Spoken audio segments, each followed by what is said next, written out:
ये अपने आप को राष्ट्रवादी पत्रकार समझते हैं। और इन पत्रकारों की स्थिति अगर देखेंगे तो आपको पता चलेगा कि जिस तरीके से ये नफरत फैलाने का काम करते हैं। कौन है वो?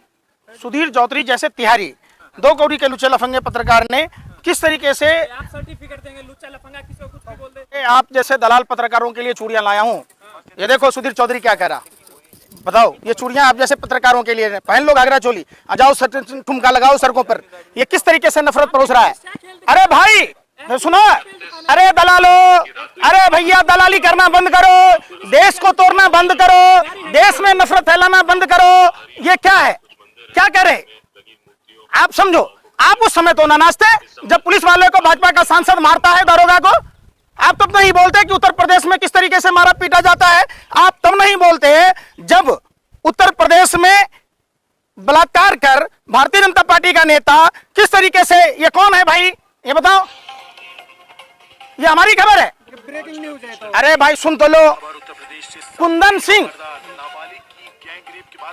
बताओ खबर दिखाया आप लोगों ने, आप क्या खबर दिखाते हो?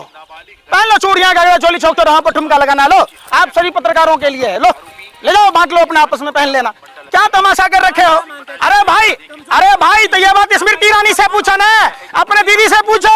अरे भैया ये सौभाग्य की निशानी है। और ये उस समय 13 रुपए किलो चीनी बांट रही थी, कर रही थी, गैस सिलेंडर लेकर घूम रही थी 400 रुपए की। आप आज क्यों नहीं बोलती है, क्यों नहीं बोलती है?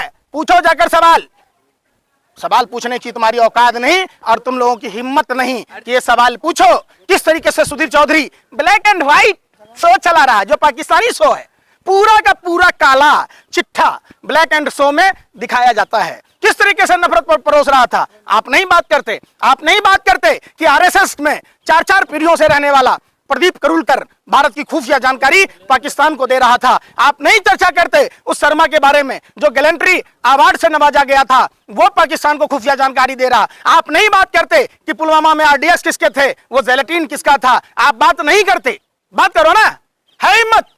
है हिम्मत तो जाके पूछो सत्ताधारी दलों से कि कभी ये पालमान बेटियों के जो यौन शोषण के आरोपी हैं उसके रक्षक बन के काम करते, कभी ये किसानों के जो हत्यारा, जो उसका बाप प्रभात गुप्ता का हत्यारोपी है, जिसके बेटे ने हमारे देश के पालनहारा अन्नदाता किसान भाइयों को थार से कुचल दिया था, उसका रक्षा करता है। कभी कुलदीप सेंगर की रक्षा करता है, कभी बहन मनीषा के दरिंदों की रक्षा करता है, कभी छात्र नौजवानों को मारता है, पीटता है, तो आप उस पर चर्चा नहीं करते। जी सुनिए, आप छाती पीट रहे थे, सड़कों पर लेट रहे थे, खूब आपने जो है आप हत्या हुई है, एक हिंदू की हत्या हुई है, अब आप नहीं बोलेंगे, आप बोले। अरे सुन लो बेशर्मो, अरे सुन लो सत्या के हफ्सियों। महिला वकील देखो आप लोग कहते हैं कि योगी का राज है, मैं कहता हूं ढोंगी अपराधनाथ के राज में देश में कोई भी सुरक्षित नहीं है।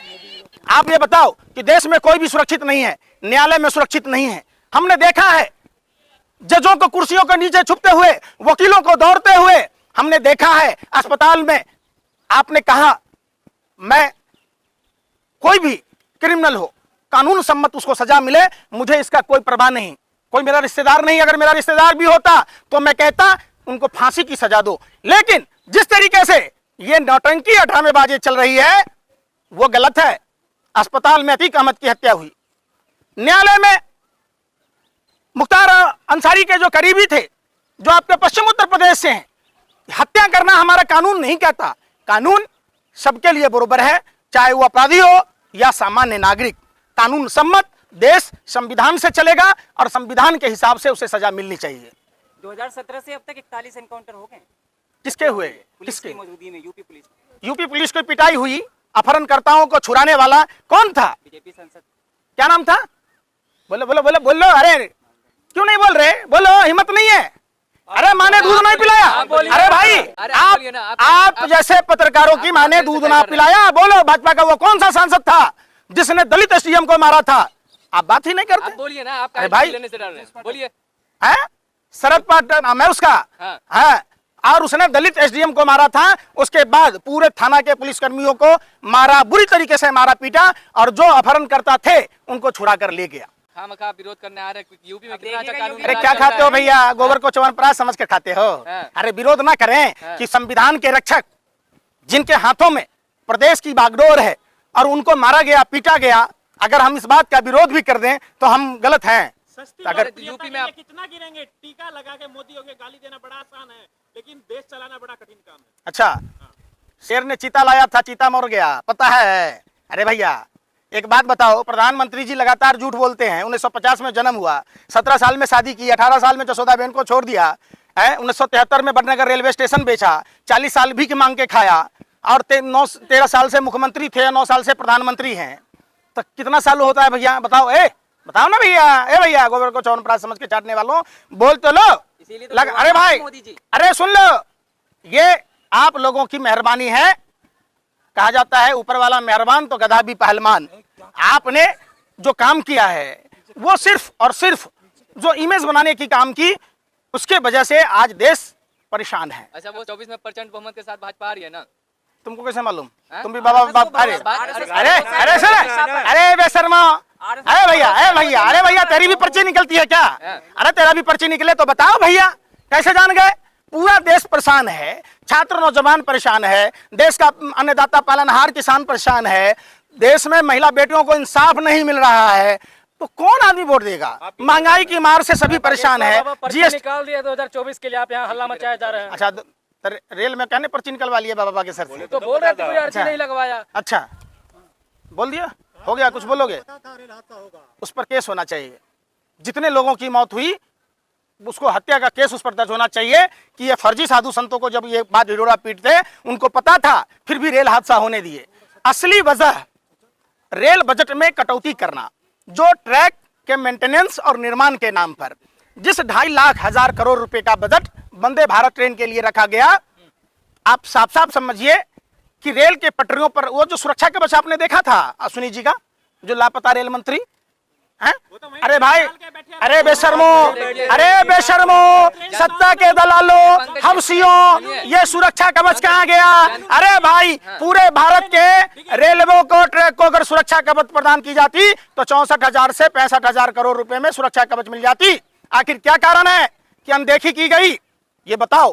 क्या की रिपोर्ट, जिस क्या की रिपोर्ट से देश में भूचाल आ जाया करता था, वो क्या का रिपोर्ट कहाँ है? ये बताओ। आप नहीं बताओगे, चूंकि क्या कर रही है सीबीआई जांच? भाई सुनो, आपने, अरे सुन तो लो, आपने सीबीआई की बात की, क्या सीबीआई ये सरकार से पूछेगी कि ट्रैक की मरम्मत और नए ट्रैक के निर्माण के लिए 2018-19 में 9,607 करोड़ रुपए आवंटित थे, उसको 2019 और 20 में घटाकर 7,417 करोड़ रुपए कैसे किए गए? क्या सीबीआई सत्ता पक्ष से यह सवाल पूछेगी कि रेल के चिंतन शिविर में सभी जोन को सुरक्षा पर बोलना था, लेकिन एक ही जोन के लोगों ने बोला और उस शिविर में सिर्फ वंदे भारत पर ही केंद्रित था?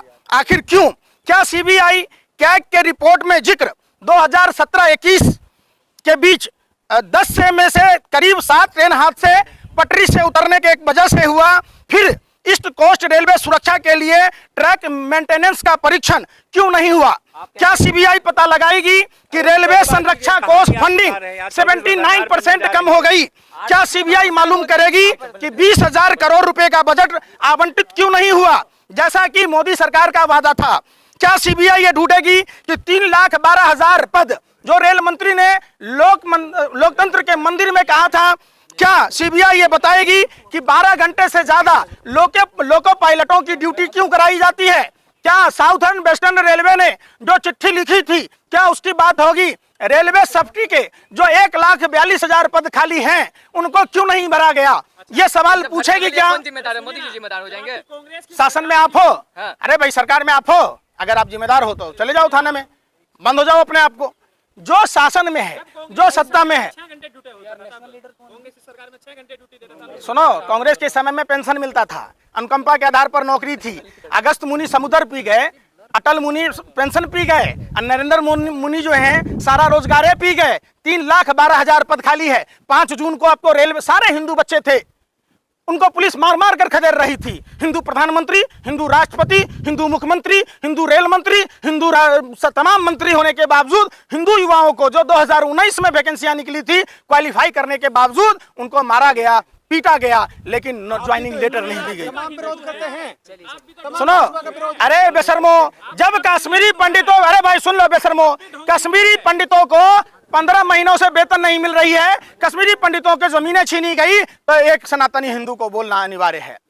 जब कानपुर में ब्राह्मण मां बेटी की बुलडोजर चलाकर जिंदा जला दिया गया, तो ब्राह्मणों का सम्मान सनातन हिंदू धर्म की परंपरा है, तो बोलना जरूरी है। जब खोरी गांव में 40 मंदिर तोड़े जाते हैं, तो बोलना जरूरी है। जब तमाम ये हिंदू बेटियां जो जंतर मंतर पर घसीटी गई और उनको बैठने तक नहीं दिया गया, मांग नहीं करने दी गई, तो सुन लो, अरे बेशर्मो, सत्ता के दलालो, यही अगर पाकिस्तान की हिंदू बेटियां होती, बलात्कारी ब्रजभूषण शरण सिंह की जगह कोई अब्दुल होता, कोई कादिर होता, तो आप नागिन डांस रहे होते। हाथों में ऐसे चूड़ियां पहन कर, ऐसे नहीं ऐसे चूड़ियां पहन के पहन लेना चाहिए। लो पदर फेंकू तुम्हारे मुंह पर, बेशर्मो, शर्म ही नहीं है। क्या बात करते हो तुम? हिंदुओं पर सबसे ज्यादा 80% हिंदू देश में रहते। हिंदू जितना औरंगजेब ने जितना जुल्म नहीं किया हिंदुओं पर, नरेंद्र मोदी की सरकार ने सनातन हिंदू धर्म के लोगों को प्रताड़ित किया है। महंगाई की मार हिंदुओं पर, बेरोजगारी की मार हिंदुओं पर, मंदी की मार हिंदुओं पर, जीएसटी की मार हिंदुओं पर, नोटबंदी की मार हिंदुओं पर। आपको नहीं दिखता? औरंगजेब बढ़िया था। अरे बेशर्मो, आप कह रहे हैं मोदी जी ने ज्यादा। अरे भाई बेशर्मो, अरे बेशर्मो, शर्म कर लो, शर्म कर लो, शर्म कर लो, शर्म कर लो। अरे सुन लो, अरे सुन लो, ये आप मीडिया के लोगों की दिमाग की शैतानी उपज है। 24 घंटा नफरती खेल दिखाते हो। आपका ही भाई तिहारी दिखा रहा था, अरे आपका ही भाई तिहारी ये दिखा रहा था। आप लोग इतने बेशर्म हो गए कि आपको शर्म ही नहीं। आप पूछो, अरे भाई सुन नहीं रहे, सुनो तो सही, यही तो मैं कह रहा हूं। आपका ही भाई तिहारी ये खबरों को दिखा रहा था। मैं क्या कह रहा हूं पहले सुन लो। आपने ये कौन है तिहारी? आपका भाई, ये 2 कौड़ी का मजदूरी करने वाला, ये भाजपा का एजेंट, हमारा कुत्तों से भी ज्यादा भौंकने वाला 2 कौड़ी का लुच्चा लफंगा पत्रकार अपने। अरे सुनो, है बेशर्मो, पूरे देश को आग में मत झुलसो। हमने देखा था पालघर की घटना पर आप लोग जिस तरीके से जिक्र कर रहे थे, जब चर्चा हुई, जब पता चला कि उसमें भाजपा का नेता है, तो आप लोगों ने चुप्पी साध ली। अगर यही कश्मीरी पंडितों का जुल्म किसी दूसरी पार्टी की सरकार में होता, तो आप नागिन डांस कर रहे होते। जब ये पहलवान बेटिया का यौन शोषण का आरोपी अगर किसी गैर विपक्षी पार्टियों के राज्य का होता, तो आप ऐसे सड़कों पर लौट रहे होते जैसे नागिन डांस कर रहे हो।